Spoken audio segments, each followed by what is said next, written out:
Bien le bonjour les amis, c'est Axel. Aujourd'hui on se voit pour ma toute première vidéo hardware. Et aujourd'hui on va faire un unboxing. Donc un unboxing de quoi? Bon, on va faire l'unboxing du Leopard Chopper LPCP12N. Donc c'est un ventilateur boîtier tout simplement, afin de refroidir ma configuration, car vu que j'overclock un peu mes composants, enfin de temps en temps ça m'arrive, tout simplement, même sur les overclockés ça chauffe pas mal, et du coup il me faut quelque chose pour refroidir. Alors j'ai acheté ce petit ventilateur boîtier, ce petit ventilateur boîtier afin de refroidir un peu mon boîtier. Voilà, donc on va faire un unboxing et ensuite pas vraiment un test, mais on va voir comment ça marche et tout. Enfin comment ça marche, comment en particulier ce ventilateur marche. Donc on va tout de suite commencer par déballer. Donc il doit pas avoir grand chose à voir, mais bon, à mon avis il y a quand même un petit packaging. Donc nous avons. Ah, attendez. Alors on va commencer tout simplement par le ventilateur. Donc c'est un ventilateur de 12 cm. Avec là on peut voir les petites LED, les LED rouges. J'ai pris en rouge. Donc là c'est écrit Leopard Chopper, donc voilà, avec leur site. Alors la petite particularité de ce ventilateur, tous les ventilateurs ne le font pas, c'est simplement que les pales du ventilateur sont en... pas en caoutchouc, si on peut dire en caoutchouc, tout simplement en caoutchouc rigide, afin d'éviter les vibrations. Donc on verra bien si ça marche ou pas. Donc voilà, afin d'éviter les vibrations. Donc c'est tout ce que j'avais à dire. Donc là vous pouvez voir l'adaptateur, le 3 pins. Donc tac, attendez, hop. Donc là le 3 pins pour mettre sur la carte mère. Donc voilà pour tout ce qu'il y a à dire pour le ventilateur pour l'instant. Donc à l'arrière, qu'est-ce qui est écrit? Ok, donc le numéro de série, Made in China, c'était fait par les petits chinois. Donc ensuite, qu'est-ce que nous avons là? Alors, voyons voir. Je vais tout enlever. Alors, nous avons les 4 petites vis. Oula, attendez. Les 4 petites vis, donc là il y en a 4. Les 4 petites vis pour, je ne sais absolument pas pourquoi, à quoi ça sert, on verra bien. Nous avons ici l'adaptateur 3 pins vers Molex, afin de brancher votre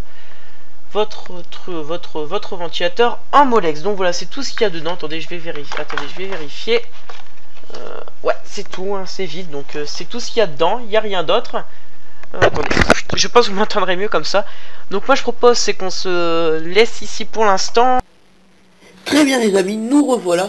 Alors j'ai fini de monter le ventilateur, donc on va tout de suite allumer afin de voir à quoi il ressemble, puis après on ira voir les tests de température. Ok, ouais. Donc, vous voyez pas très bien vous sur la caméra, je vois. Ça n'est pas pareil, moi c'est en cycle plein, tout le rond est rempli, mais ça fait à peu près la même chose. Donc vraiment c'est plutôt silencieux, c'est assez silencieux. Ouais, même bien silencieux. Ouais, vraiment il s'entend très peu, et encore je suis même pas sûr. Attendez. Bon allez, mon PC est allumé, attendez, je vais juste rentrer le code. Voilà, donc on va tout de suite passer, je vais tout de suite vous faire passer en vue écran, donc à tout de suite. Nous revoilà les amis. Alors on va juste passer au test de température, donc afin de voir à quelle température tourne le boîtier et la carte graphique. Donc attendez, hop, on va utiliser le Catalyst Control Center. Tac. Donc à la base c'est un affichage uniquement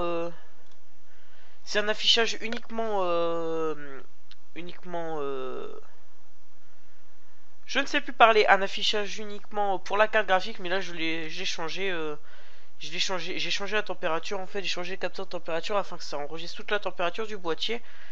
Donc à la base mon PC, en fait entre deux, j'ai eu le temps de faire une petite partie, et j'ai stabilisé en fait. Oula. À l'origine je tourne à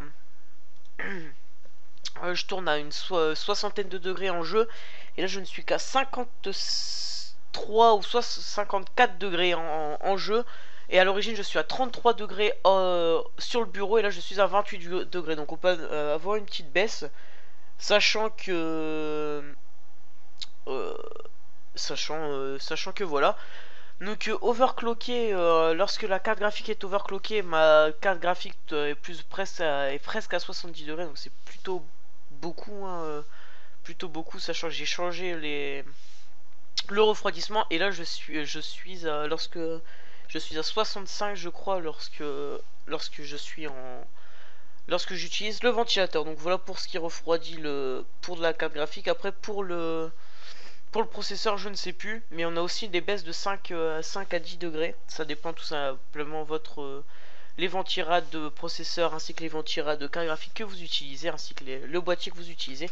Donc voilà, après moi mon boîtier c'est un Akaza Cavalry, donc c'est pas non plus c'est un boîtier moyen tour, hein, c'est pas non plus le plus aéré du moment, mais il est quand même bien aéré. Donc voilà, c'est tout ce que j'avais à dire. Ce ventilateur, vous pouvez le retrouver au prix de 9,90€ à Grosbil, donc dans tous les magasins Grosbil, hein, tout dépend les disponibilités, hein, vous avez qu'à voir sur le site grosbil.com, grosbi2l.com. Moi je l'ai acheté au Grosbil Lille, hein, donc voilà. Bah voilà, c'est tout ce que j'avais à dire, hein, je pense que c'est tout ce que j'avais à dire. Donc moi sur ce, je vais vous laisser, je vais vous dire à la prochaine pour une nouvelle vidéo. J'espère que ce premier unboxing de cette première vidéo hardware et ce premier unboxing vous auront plu. Donc donc voilà, donc sur ce moi je vous dis à la prochaine pour une nouvelle vidéo. Amusez-vous bien et voilà, hein, faites attention à vous. Bon allez, c'est tout le monde.